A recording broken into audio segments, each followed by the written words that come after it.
Provinsi Kepulauan Riau atau Kepri disebut sebagai wilayah maritim sebab wilayah laut lebih luas dari daratan, yakni terdiri dari lautan 96% dan daratan sekitar 4%. Menyimpan potensi sumber daya maritim antara lain ekonomi perikanan, pariwisata bahari, perkapalan, transportasi, perhubungan laut, dan energi laut.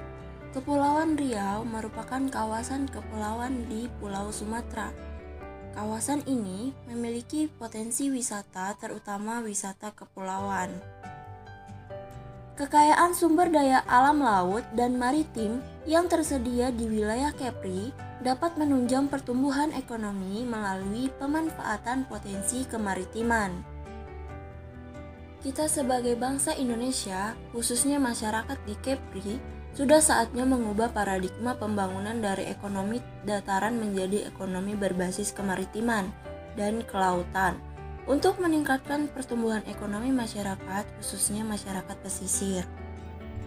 Baiklah, di video ini kita tidak menjelaskan lebih dalam mengenai Kepulauan Riau, namun kita akan membahas mengenai pengaruh intrusi air laut terhadap keberlangsungan hidup masyarakat di daerah pesisir.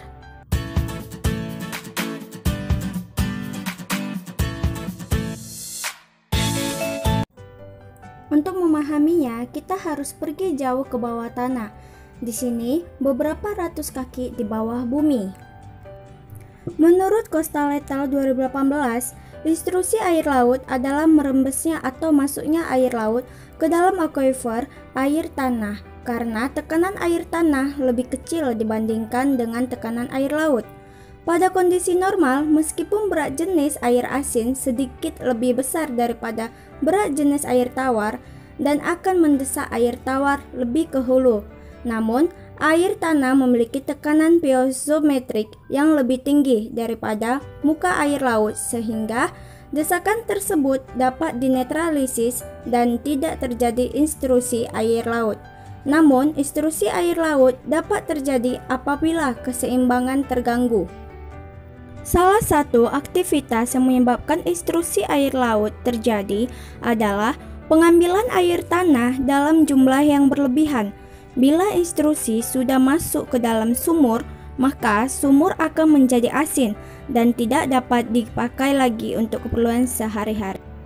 Berdasarkan hasil penelitian yang didapatkan dari beberapa artikel, maka dapat disimpulkan bahwa secara keseluruhan kondisi air tanah di kawasan pesisir telah mengalami pengaruh intrusi air laut.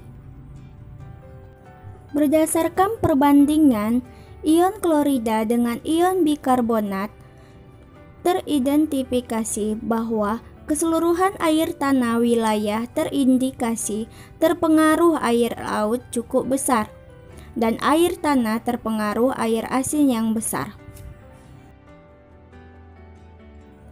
Baiklah, itu aja yang dapat kami jelaskan. Terlebih dan terkurang kami mohon maaf. Kami akhiri. Terima kasih.